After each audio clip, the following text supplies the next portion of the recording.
you. Sorry, I Okay, just realized that I didn't have the recording on. Nobody told me. no problem. For me, you can't really welcome someone to their own home. And for me, we hope that Cleveland Public Theater feels like a home to everyone. So I don't want to welcome people into a home that is inherently theirs and inherently that they own as a community. And I think part of the other thing I'll just add to the, Jack's incredible comment about change is for us, we are as interested in being changed as we are in making change. And I think that has to be at the core of when we, it's not just about the monetizing, but monetizing is important. I'll just say one quick thing about that. At CPT, we've moved to, inspired really by Mixed Blood, we've moved to choose what you pay for every ticket. You have to choose what you pay, and there's a $1 choice or $5 or whatever it is, every ticket. But it's really not about that only. It's about creating a place where people see the building and the people involved as a nexus place, as a place for their community where people can go to. So it's about not just saying, oh, we're going to do work by Latinx playwrights, but it's saying, hey, we're going to first have conversations and investments in the Latinx community and create long-term relationships over years, and then begin to have a conversation about what it could mean for theater. And then when we do that, it's not just about, oh, we're going to present some Latinx playwrights. No, we're ready to put you on stage. We're ready to, in our case, I'm in a small community. We're ready to say, we're going to blur the lines between what is amateur and professional. This is your home. If what you want is to be on stage, then that's what's going to happen. You will be on stage, and we'll find the way that can work. And over again, I think maybe some people would come and say, well, that show's not professional, but I don't know what show is going to be more moving than sitting in the audience of the first Teatro Público show when half of the audience stood up in the middle of the play and began to sing with the people on stage. Some of them weeping. I mean, I was weeping just because it was like, when do you see that kind of connection happening? When a person from an Arabic community, Arabic speaking community is there in the front row, and 5 minutes into the play, I noticed they begin to cry, and I'm like, this is not a very moving part. Are they okay? And after the play, I said, how are you doing? Are you okay? And they just turned to me and they said, you don't know what it's like to hear my language being spoken on stage by people who look like me, who have the issues that I have, who listen to the music I listen to. So radical hospitality is not just about monetizing tickets and breaking down barriers for audiences, but it's breaking down barriers everywhere inside the organization. And that begins to have repercussions through everything, because when you have relationships, you have responsibility. Well, I want to raise a question here. It's easier to see how this can apply to regional theaters, not-for-profit theaters. What of this can be taken into commercial theater? The monetizing thing is not necessarily viable for commercial productions. I challenge that notion. I don't know. I said not necessarily. I didn't say definitely not. But yeah, I don't know. We have to find out. I'm gonna wager that we are gonna break even. That we're gonna have the same average ticket price this year that we have ever had. That's gonna be my guess. So, well, and I'll just say on that front that our organization, which went from being like so many nonprofits, a 40-60 earned to contributed ratio prior to radical hospitality, and is now 10% earned to 90%. And we have zero income from people coming to our shows. Our budget is bigger, and we are financially far more healthy than we were before we started 11 years ago, and have never gotten a dedicated grant to do that work. So it's not about monetizing, it's actually about demonetizing. Can you explain that a little bit? That has been a little, again, we spent 14 months figuring out whether we were going to do it. And then once the board agreed to do it, said, okay, now how do we pay for it? And everybody's first question is, how do you pay for that? So it's really it's just a changed, your diversified revenue streams are just different. Can you help us out on that a little bit? Because if I have people in the room right now who are involved in, I have mostly people that are more not for profit, but I do have commercial people. If we want them to start thinking in these terms, what is it that worked for you? How did you change that financial model? I think that people started giving not to a program or a project, but to a set of values and principles. And on a corporate level, on a foundation level, on a government level, and individually, the support that's come our way, locally, statewide, and nationally, has just grown because it wasn't being given. I see you're doing that about. It was much less restricted grants and much more giving to a set of values that people could buy into. Again, I don't want this to remain a conversation about not-for-profits for people. I don't want people to think, oh, that doesn't apply to me because I'm in a different type of theater. Because commercial producers aren't getting grants. They're not getting. They have to raise money, and is there a solution? Is there a compromise of some sort? It's worth distinguishing between the leader of a nonprofit theater and the leader of a commercial organization.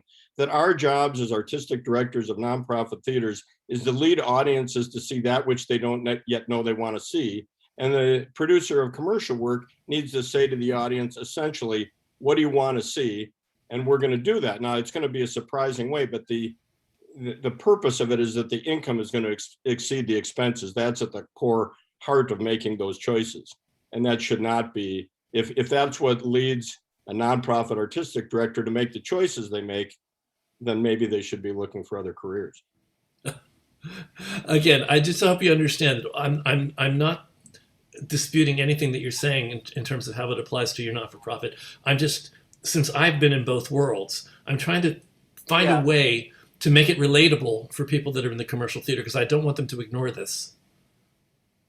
I'm just going to say that, look across the internet and see how much money you can pay for an object that has been made in an eco-friendly way, and you're ready to pay a little bit more money for it. So I think it can be the same thing, just the sense. I'm not a marketing expert, but I don't know. There's a coffee place that I've been to a couple of times in, I think it was in Orlando, and they had pay what you can coffee. They shouldn't be able to make money, and yet they were. Well, I'll be honest with you. I mean, I've been doing pay what you can since COVID for our company, and we've decreased our expenses, and our income is maybe going down just a little bit. I can't say that we make more than we made before, but we're making enough to be really successful. We've been very successful through COVID, and it's a model that I may want to keep, especially listening to you guys. Robert, how about from your point of view in Louisville? I guess what I'm trying to say is let's try to find the aspects of the bigger picture, which is basically inclusion, diversity, inclusion, and trying to include people that aren't necessarily always included. I think right now commercially, and I don't want to stick to the commercial conversation with you guys because I know it's a different world. But we have 7 plays that have opened on Broadway or in the process of opening on Broadway that are all Black artists, Black producers, and that's considered a big jump for commercial theater. What else needs to happen in our business in general? I think much of the same thing that needs to happen in a nation that is built on constructs. And so Broadway, not unlike race, is a social construct, and it is a business construct, but it is constructed. It's not a natural occurring event. And so when you start to have conversations with folks who are basing their work in indigeneity, within cultures that don't frame their whole existence from a capitalistic structure, there's just a different way to have the conversation. One would identify, it's like you are one of the minorities in African, as an African-American queer person, or one could say I'm part of a global majority where the planet mostly reflects brown and Black people. And those are just frames to kind of understand and interpret and discern all phenomena. So there's a frame that says there's 7, you've got a number of 7 in this construct of Broadway, as if that is an exclusive way of framing art and creation and the ability to tell stories and connect and have impact. And it's a really specific frame, and one that many of us value and appreciate deeply, but it's not connected to a natural occurring event. So there's just a framing of, once one begins a decolonizing process, one begins to have more data and different frames to kind of interpret how you might in many ways, socioeconomically, in terms of creative capital, social capital, many things have a different equation for how you're deducing and how you're coming to the same conclusions. It seems you'll find many Black churches across the country seem like they have an economic plan that is based on a capitalistic model, absolutely flawed and impossible to have profit from. But it is, when you think about tithing and offerings and folks who are not asking for a tax exemption based on their charitable contribution in that context, then you have a very different economic model for people investing in that which they have a passion for. So I think both of our extraordinary leaders here with Jack and Raymond have already spoke to that, in part, that people are investing in it's different to invest in a transactional product than it is in a mission or a value or a vision. And people, when they're motivated that deeply, you may see a very different model of how that financial sustainability is achieved. Really similar, the radical hospitality of inviting someone, welcoming utilizations of semantics such as inclusion, it has a frame that doesn't apply when you have an acknowledgement that this was already their public good, their space, their use, and I'm here to serve that mission. So that's a really different way of understanding how you're engaging, how you're motivating, and how you're coming to some level of full flourishing that may be more comprehensive than just an economic model, but one that is intersecting with cognitive, emotional, spiritual, as well as financial full flourishing, because all of those things start to kind of intersect when you're talking about people giving for a mission. One of the things for actors is really an ongoing refrain to say, just like you wouldn't ask the American Red Cross, it's like, where's that blood going? Is it going to the Haiti disaster or the Guatemalan disaster? You just understand that's an organization that is doing a meaningful social good. And I'm getting behind that cause. There's a lot of work that we're doing that we want to frame what unlocking human potential, building community, enriching lives, that can happen on multiple platforms in multiple ways. If you believe in what Actors is doing as an anti-racist, anti-oppression organization, as social enterprise, which in and of itself has its own social good as being foreground before profit. But that doesn't mean that, social enterprises also have a really rigorous and robust kind of economic model using some for-profit models. So it's not either or, it's kind of recognizing the intersection of all of that together. And all of that, I think, comes from the beginnings of decolonizing one's thinking and only working in a certain kind of capitalist framework for analyzing any of this. So it's a big topic. It's a very complicated topic. I think I find this extremely helpful, because essentially if we separate the different threads of what we're talking about, we talked about the monetization, and we talked about a certain financial model that I question for commercial theater, but I understand that you think it could be applicable. But you're also saying it's a mindset. It's the way we think about things. So I think the key, at the very core of this, if I'm hearing you correctly, if I'm hearing all three of you correctly, the very core of this is changing our thinking about things. That's the starting place. Yeah. The starting place is the reconceptualization, and it's a cycle, so you keep coming back to it. The second thing is then taking action based on that. And this is, I mean, to me, the free ticket part of the choose what you pay is like the smallest piece of this. Right. Right. It's who gets to tell whose stories, things like this. You know, I'm just gonna thank Robert. Thank you for saying talking about anti-racism, because I think, you know, I heard a comment the other day of someone who I work with, and they were working with another theater, and the board president said, I didn't start this. I didn't become board president to be a board president of an anti-racist organization. I became board president to be a president of a theater company. And the simple fact is, if you're not an anti-racist theater company, then you're, I'm sorry to say it, but then you're a racist theater company. And so, you know, you only have those two choices, in my personal opinion. You're either working to make change or you are part of the system. And so that's a really important distinction I want to make. But I also want to say, like, this is a mindset that requires responsibility.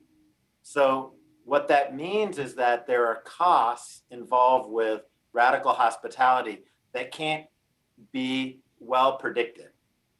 And I'm going to give you a tiny example. I bet Jack will have a similar example to this, especially next to the high rise that his building is right across from this high rise. And it's really also, I think, been fundamental to the change. But so what radical hospitality means is that when three people who are have been heavily involved in Teatro Público call me up and say, hey, Raymond, there is a developer who has purchased the only standing building that represents the Mexican-American community in Cleveland, and they are going to demolish it. We need your help. If I am really about radical hospitality, then at that moment, it's not really about what I want. It's not really about what maybe the neighbors want or the whatever want.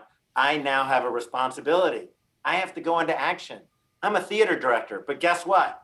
I got three major organizations in my neighborhood, including the Community Development Corporation Board, to sign letters asking the city to block that demolition. And that was hours of time and hours of back room, calling board members of different organizations. But that's what you do when you have real relationships. And I think there's a lot of theaters out there, especially very large theaters, that get grants to do this kind of work, but they're not forming these authentic relationships. And at the end of the day, when they're asked to do things, they're happy to do a land acknowledgement. And there are two theaters in Cleveland that just introduced land acknowledgements. But guess what? Neither of them would sign the letter that we drafted and got over 100 nonprofit organizations to sign, asking the Cleveland baseball team to change their name. It can't be window dressing. You got to do the actual work. So I want to quickly, Melissa just made this comment about. I was going to mention that too. Yeah. Yeah, I mean, I think that we certainly took that if you're going to make and I really don't think we should get hung up on the monetary component of it. It isn't one, and it's important. But when we started this in 2010 and made an announcement, we promised that artist compensation would increase every year so that there wasn't a sense of it living on the shoulders of the artists, that by not charging the audience, the artists were going to have to cover that. And so Jack, I want to actually read Melissa's, so people in YouTube land will know what we're talking about. Melissa says, I just know that people need to be paid and that costs need to be less than income. That's not changing a mindset of capitalism. So getting a handle on those costs can't come at the artist's expense, but it often does. So you're responding to that. Agreement with Melissa, Yeah, completely. And we need to make, again, those need to, a budget is a moral document. And when you create a budget, you need to say, here's what I believe in, and here's what I prioritize, and here's what I value. And, oftentimes the number of freelance artists that work in any organization greatly exceed the number of staff. So we, as the leaders of those organizations and of staff, need to be thankful for the freelance artists that share their talent with us to realize our mission. And that's where we need to be putting our money. I just want to call out that what you just said. A budget is a moral document. I mean, there's an entire new way for people to think about things. There's a way of sort of getting into the core, the mindset that people have. I don't think a lot of theater people think of a budget as being a moral document, and I think that's brilliant. Thank you. That's a great way of looking at it. Let's see, what do we have in here? Let me just go back to something we talked about a little bit, because we are part of one American theatrical ecosystem, but the regional theater movement started 60 years ago as a reaction to theater coming to the country from New York and London. And the idea was to re-centralize theater into the communities in which these theaters were existing. And now, especially right now in the aftermath of the pandemic and George Floyd, we need to redouble our re-centralizing in the communities that we're in, not just being there, but actually being about them. And so much like Raymond, for us, the play has been a part of a long multi-year process that we say we're going to invest in this, and we put arts and artists into an issue, and the play is a part of that, and we get people involved before, during, and after the play. But it is, how can we catalyze relationships and change if we aren't really diving deep into our community? I want to remind the room that you can actually do a virtual hand raise or put a comment into chat. I think that this is a pretty hot topic here and a pretty hot conversation, and I'd like you to be able to raise your hand and make a comment or ask a question as well. So again, we started focusing on the monetizing part of radical hospitality, and I think I've come to understand from more conversation that radical hospitality does start as a mindset. It starts with a way of thinking and a commitment to a certain belief about how the world works or how the world needs to work. We also pulled out the thread of content, and I want to go back to that a little bit.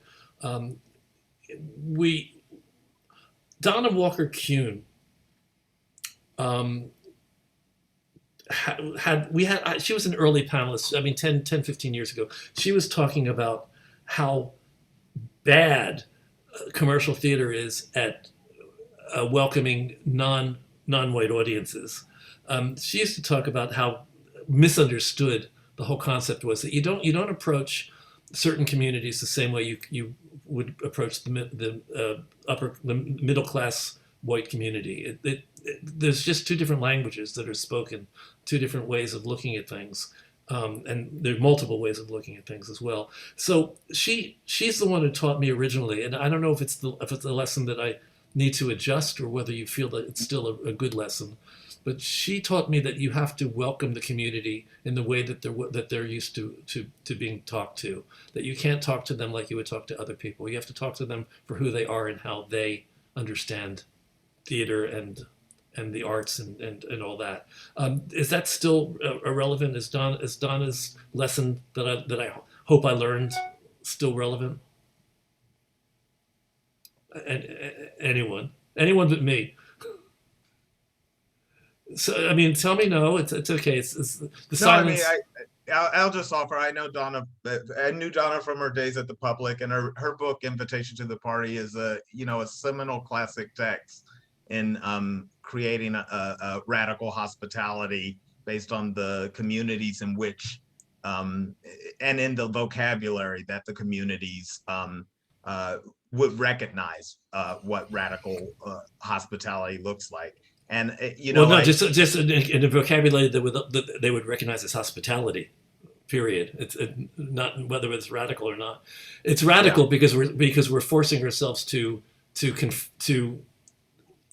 think in terms of the people that we're talking to, and not. And I mean radical. I mean, if you're looking at radical in a dictionary, it's like relating to or affecting the fundamental nature of something. It's not like being a badass Negro. Like that's not what I'm talking. Like I'm talking about. I'm just talking about the really basic understanding that if you're working in a colonized mindset, and I don't think it's just thinking, I think you have to operationalize and you have to actually couple decolonizing some thinking to some real actionable strategic things simultaneously. It's not really an either or. I think it's a both and. But I think there's just a framing, as you're recognizing the very term radical being criminalized or demonized, you know, in the same way that the Black Panthers' incredible social justice work that was deeply rooted in like creating like means to deal with food insecurity before we were using that term, to advocate for the disability community while you had legislation on the floor that was countering that. That's not the frame in which people really generally think of the radical nature of the Black Panthers being incredibly engaged in creating radical welcome and hospitality in all actions that they're kind of engaging. So I'm just offering that there's a framing that is both one about the paradigm in which people are interpreting, as well as actionable things that might simultaneously kind of help shift that social transformation and shift that idea of what full flourishing might look like for the collective. If I can share just an amusing conversation we had during our strategic planning process, now that we're 11 years into this thing called radical hospitality, someone used Dippin' Dots as the example, that 30 years ago, Dippin' Dots was ice cream of the future. And it's still 30 years later, the future is here. And so same thing, is radical hospitality after 11 years really radical? Or is it just what we do? Well, I think, again, I think it's a misunderstanding of the word radical. I think radical in this case is just meant to imply a certain use of conscious energy to make something happen. Getting to the fundamentals. I think one of the things I just want to say is when we're talking about this, you use that term inclusion, and you know people use a lot of different terms and everything, and I don't want to language police because we already have. I'm already for defunding police, so I don't want to add to more by policing language. I do want to say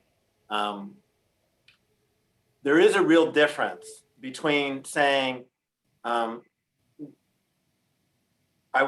want everyone to be at my table and saying I want this to be everyone's table. And a lot of times institutions that are predominantly white or historically white, it's like they're approaching this work maybe as like, we want everyone to be at our table, but they're still determining whose table it is and what's on the table, right? And in this case, I think what the three of us are talking about is turning the table over. It's not just saying who's coming to my table or how do I get people into my theater. It's no longer my theater. It's our theater. Okay. And I would say we've taken that even a step further and say, instead of saying, come and see these great stories we have to show you, we really start with, we want to be part of your story. And we listen and make sure that the work we're doing comes from the mouths of the people who are telling those stories, not our interpretation of them. Well, it's it's not an easy topic. I thank you for being patient with me as I'm learning from this conversation. So if I make any missteps, I apologize. But not at all. Not at all. So again, the way my mind works, when I put together a program for TRU, I'm one of these people that analyzes step by step what needs to happen.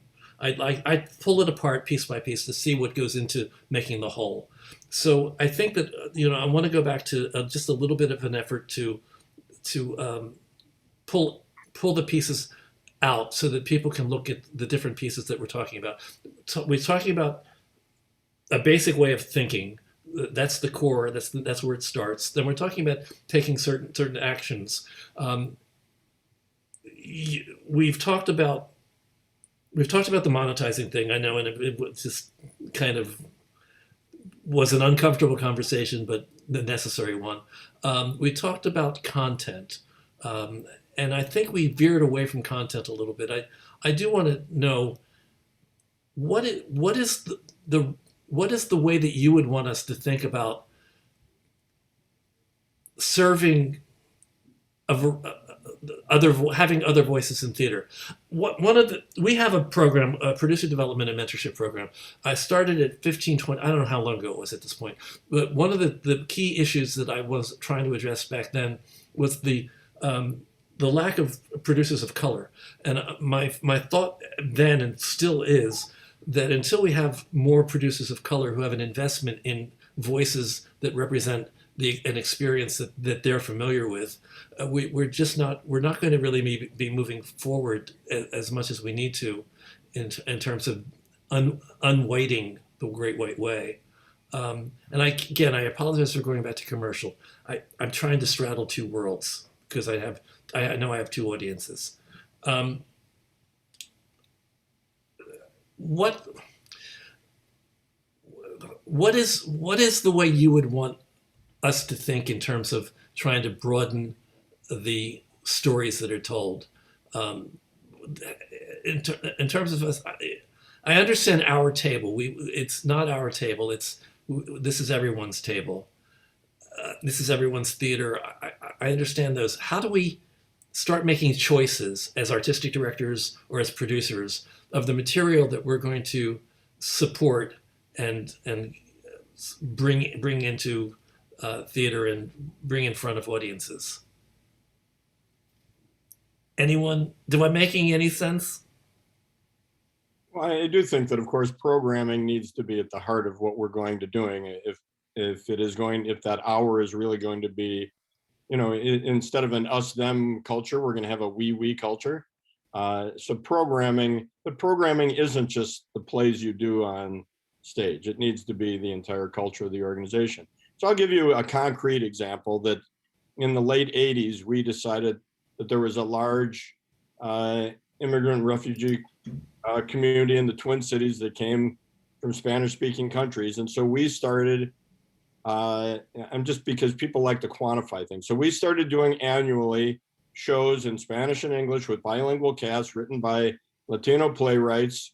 And then all the rest of the shows we translated into Spanish so anybody could come and see super title versions of the shows in Spanish. And the point of that is that as marketing people look at retention, I think retention personally is a little overvalued, but as we look at retention, the greatest retention we have had in 30 years is not how many people have come and seen 3 or 4 shows in a season, but rather that have come year after year to see this only Spanish language theater in the Twin Cities. When there's a lot of bilingual Anglos as well as native Spanish speakers. And so it's really been an interesting thing when we go to look at what does retention mean to us? It's done over a period of 30 years, not over a period of 9 months. And we've been able to do that in a number of other areas. Similarly, in this programming area, we decided 22 years ago that we'd been remiss in not incorporating disability into our work as an organization, both on stage and throughout the organization, and realized that, the same percentage of people in America that self-identify as having disabilities, is actually about the same as the number of empty seats in every theater in America on any given day. And so if we could somehow make that match, how could we, through services, through programming, through staff and other things, make our place a theatrical destination for artists and audiences with disabilities? We're actually solving a number of things all at once. And so again, through radical hospitality and aggressive serving, we've been able to really grow an audience from the disparate disability communities that make up the Twin Cities. And those are the kinds of measurable things. Who's not coming that we want to have come? How do we make it a place where they can call home? And, and what do we do? What do we have to do to accomplish that successfully? Rusty Thalen talks about another thing that his company does. Instead of coming to my house, let me go to yours. So he's saying that one way of implementing this belief in radical hospitality, this belief in this being everyone's theater, is to go into the community instead of waiting for them to come to you. How do you feel about that? Do you agree? Is that a valid tactic approach? I think it's all based on context. For a predominantly white institution like Actors Theatre of Louisville, part of the engagement with community needed to be understood of like, well, what has engagement looked like over the 56-year history, and what kind of authentic relationships and partners do you have within that community? Is there bridging work that needs to be done first and foremost before you go in and not have that be experienced as another kind of colonization process or a prescriptive articulation of what art is and what art is not. There's a kind of active listening and partnership and a legitimacy when you build authentic relationship and have trust, where you are sure that everybody has as has been articulated, a seat at the table of creation and implementation of those kinds of initiatives. So we have residencies within our schools that are rooted in those who are in those communities, as to assure that is not a place that there is a deep insensitivity to really hearing, and that feels like that is really a part of a mutually beneficial exchange. We've got work, certainly during the pandemic, it's notable from, that each of our cities have had kind of very high profile killings, from Breonna Taylor to Trayvon to George Floyd, that these are the places that are also really asking the community to use their own voices to share some of their responses and cathartically move through those spaces. So we had an unscripted panel that allowed us to be much more responsive than a typical regional theater season is capable of being. We were nimble in making sure that our podcast included guests that could speak in ways that theater artists may have at that moment needed more reflection time before that's on a page. We made sure that our ability to create space even on our Facebook Live events, that we had spoken word artists and community activists, and had an intersection of our authentic community that was out there marching, that was out there being impacted, that and some of the, we had a panelist who actually was one of the casualties of some of the challenges and the violence and the kind of volatility that had been so manifest here. Like, these are the people who were speaking. These are the people who were taking time to be engaged. And we had some folks who say, yeah, you're just doing too much on the protest. And, the response is kind of like, well, that's relative. What is too much when you're talking about a ecosystem like ours that has benefited incredible economically and socially from plantation capitalistic legacy. So we've had a lot of opportunity to let art and civic engagement and conversation intersect, and continue to find the ways that we can do that with partners throughout this community, and recognize that also has a bridge. What was local was global in a lot of ways, and what was global became local. There were a lot of people in the Middle East and in China who and in Copenhagen who had a response to these killings and our responses to them. Well, this is not an easy topic, and I appreciate having you guys here to look at this and be patient with those of us who maybe haven't looked at it carefully enough in the past.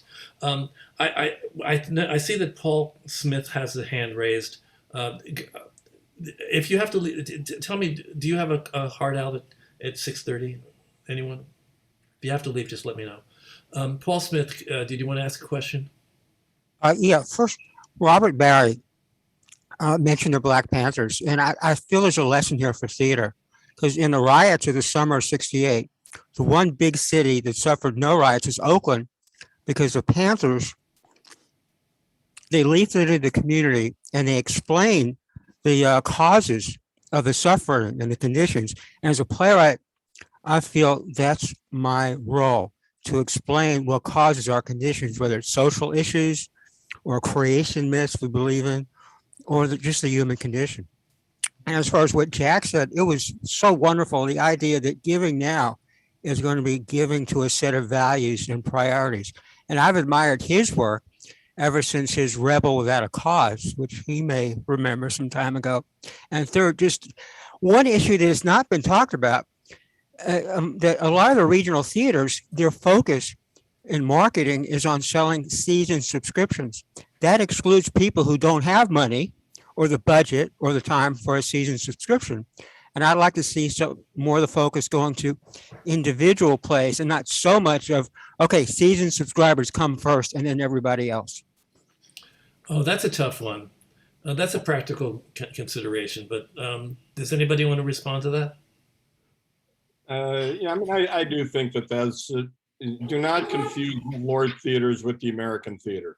And I think that subscription focus is on a certain body of theaters that are reinventing that. That's all in that regard. But I'd like to offer something that might sound like heresy. Good. Jack, offering something that might sound like heresy? Really? I can't wait.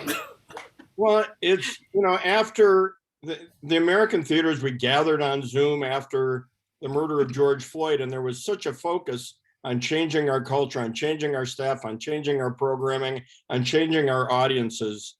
And quite honestly, while the greatest thing ever happened to public health was the vaccine, I think it actually came a little too soon for the American theater, because the very people who were first vaccinated and willing to come back are the people to make up the donors, the subscribers, and the patrons.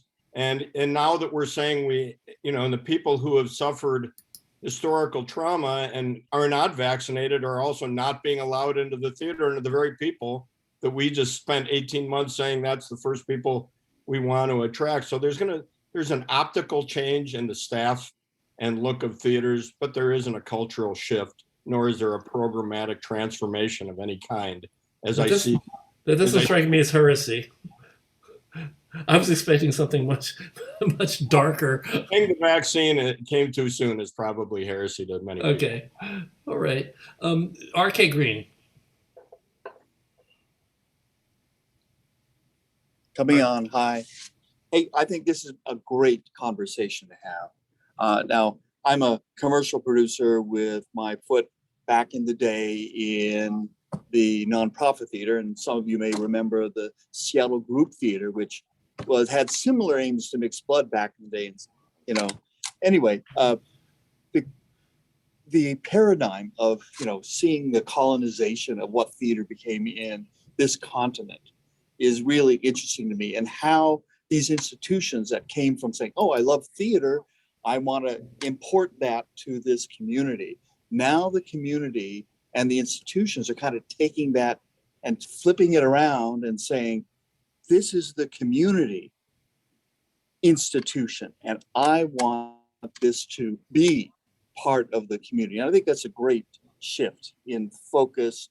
And I know, Robert, through Theater Forward, we've talked a little bit about that and great work you're doing there. So the other thing that I will say is that from a commercial standpoint, and you look at Broadway, off-Broadway tours, et cetera, like that, they're all, looking to commercially put some sort of story in these building institutions, whether that's Broadway, whether it's the, touring houses, et cetera, that are pretty much locked into a commercial model.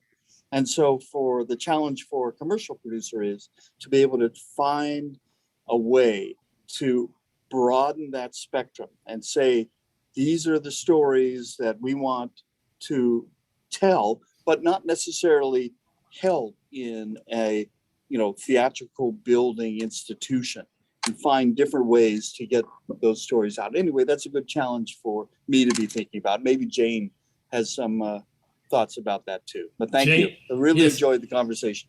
Jane, do you have any thoughts on that? Jane's also a commercial producer who spends a lot of time in not-for-profits. She's another person that straddles both worlds. You're muted. Oh, I'm sorry. I had just stepped away for 1 second and just came back in. So no, I don't have any comments right now. All right. Well, so much for thank you, Jane. Missed opportunity, Jane, but we'll talk later. Yeah, Jane and RK will fill you in on it. Yeah, But basically, we're looking. also- The broad topic here is looking at ways that commercial theater can also be part of this movement of radical hospitality, or at least come from a different mindset, so that the results become a little different than they are right now. A lot different than they are right now. Yeah, I mean, I also straddle both worlds, but I think commercial theater is saying that they're trying to do some of this. I think it's a little bit like moving the Titanic, just because there's so much institutionalized fill in the blank, and they're trying to do things in a different way because some of the previously and I don't know a better word to use than marginalized, but underrepresented or not treated as fairly kinds of communities within the Broadway or off-Broadway community have spoken up and have had the opportunity during shutdown to do that. But I think it's like, it remains to be seen, because the difference between Cleveland Public Theater or Mixed Blood doing something is that you have control over your organization and a connection to your community, whereas commercial Broadway is made up of individual producers who do things individually, and there's no one telling them what to do collectively. So I think it's a harder road to hoe, so to speak.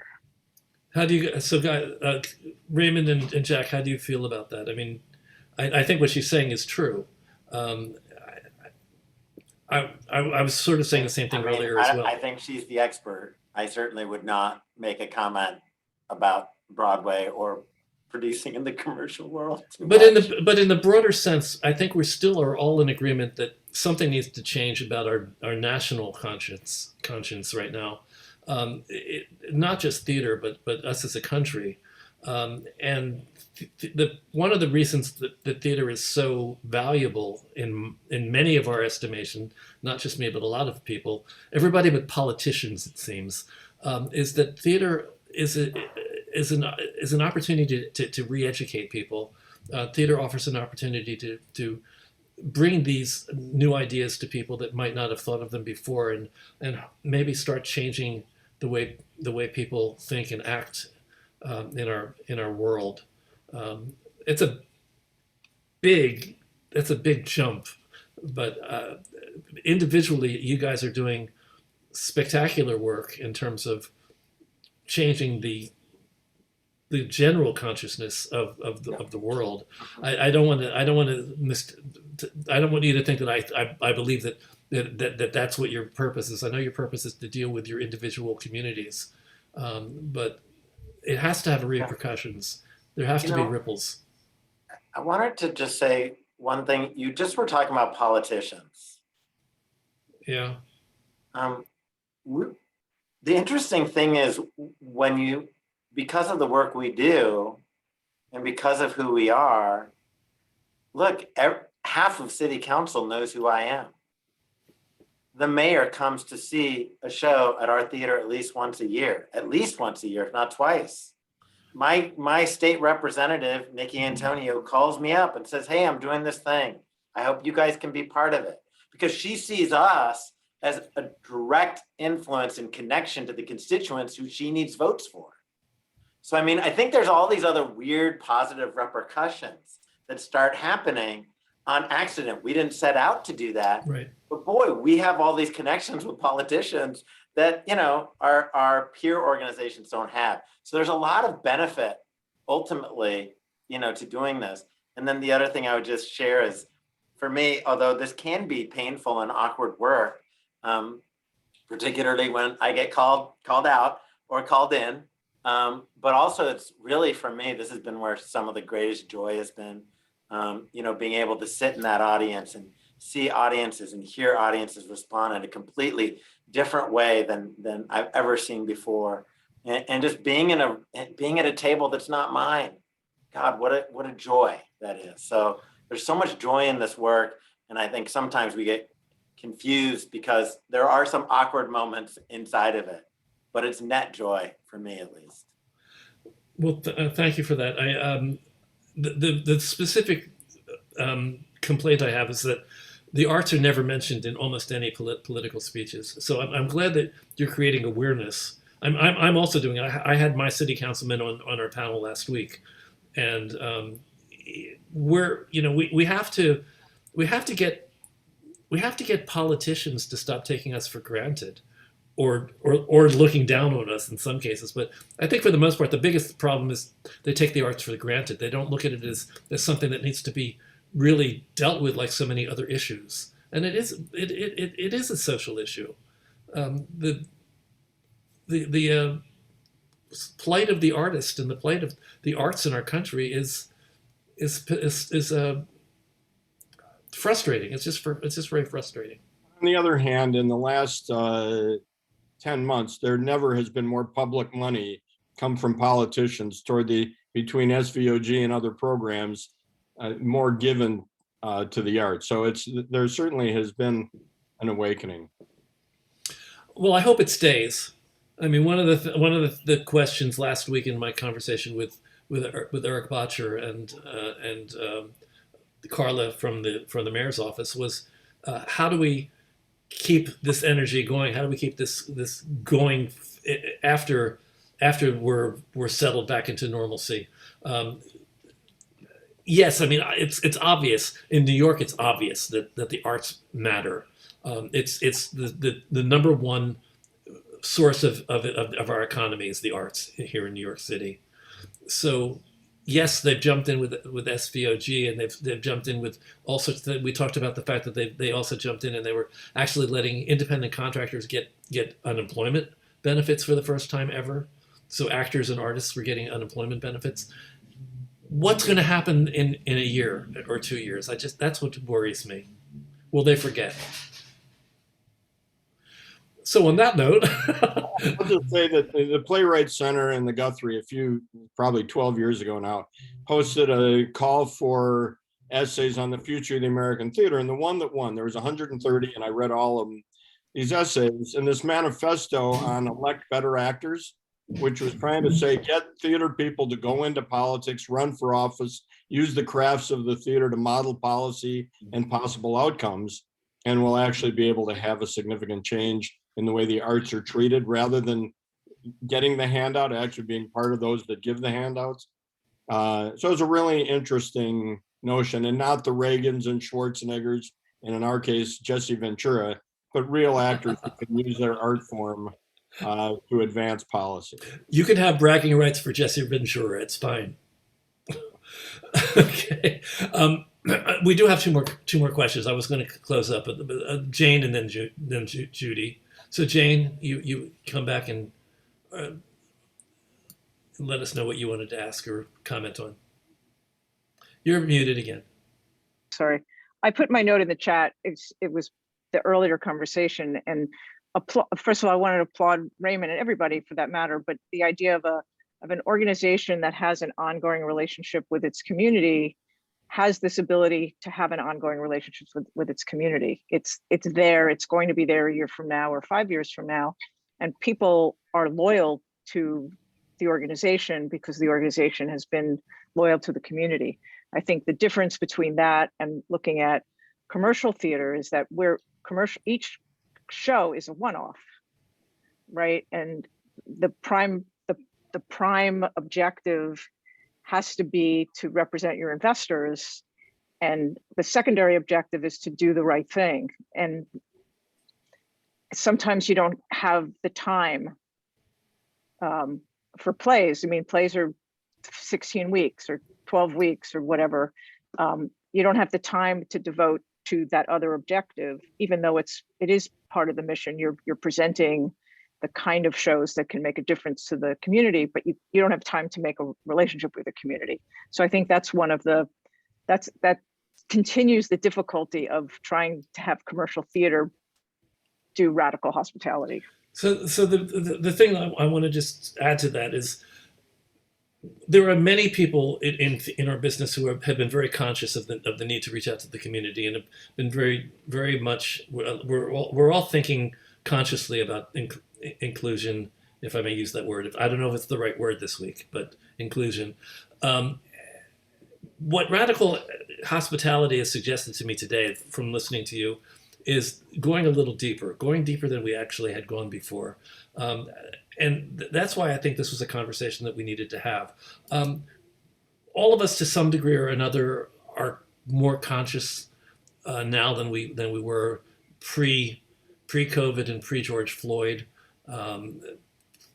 We know things more, we know things now that we should have known before, but we didn't really get it on the same level. And you're suggesting going even deeper with radical hospitality. I think the most important thing I got out of this was that it involves starting off with a change of your mindset. It's a different way of thinking, and that's my takeaway. And hopefully, I will be able to act on that and be useful in the world going forward, or more useful than I have been in creating or helping or nudging along the change that needs to happen. Judy, I see your hand is raised, and you'll be the last question. Okay. This is just in response to the conversation about being able to sustain it in smaller areas of the country with donation or arts, grants and monetary help for theaters. And Be an Arts Hero did a study, and they found that even in smaller towns around the country, the money that was brought in by theater companies with restaurants and parking and all those things were huge, and people didn't understand that. There is a study, and I can send it to Bob and pass it along to you. I could send it out with the chat on Monday, so send it to me, definitely. I think we've reached the end of the conversation for today. I mean, if I had another hour, we could probably fill it, but you probably. May I share one quick thing? All right, Paul. An interesting model was at the Trinity Rep when Adrian Hall on Wednesday evenings would have New England-style town hall meetings on social issues of the day. And then on Friday nights in the same space, he would open a play. And he got the audiences accustomed to thinking that the theater space is a space in which social ideas and ideas are put on stage. It was very magical. Okay, well, this is where I actually wrap things up. And I say thank you to my YouTube audiences for being with us. Yeah. I want to apologize to my YouTube audiences because I did not turn on the recording until about 10 minutes into our discussion. So you're just going to have to, from now on, come to TRU Community Gatherings on Fridays at 5 o'clock and be with us so you can hear everything that's being said, in case I forget to record again, which I hope I don't do. Remember that we do this as a service. I mentioned earlier that we do a pay what you can, and a lot of people come for free. I also want to just remind everybody that running a business costs money. So if we don't have any money coming in, then eventually we have to stop doing this. So if you want to make a donation, go to TRUDonate, TRUDonate.com. And whatever you can do, I appreciate. And if you can't donate, that's okay. I appreciate the support, and I appreciate you being part of the community. Thank you, Raymond, and thank you, Jack. It was really a pleasure meeting you, Jack. It was good seeing you again, Raymond. I loved our conversation the last time you were on, and I love this one today, even though it was painful. Thank you.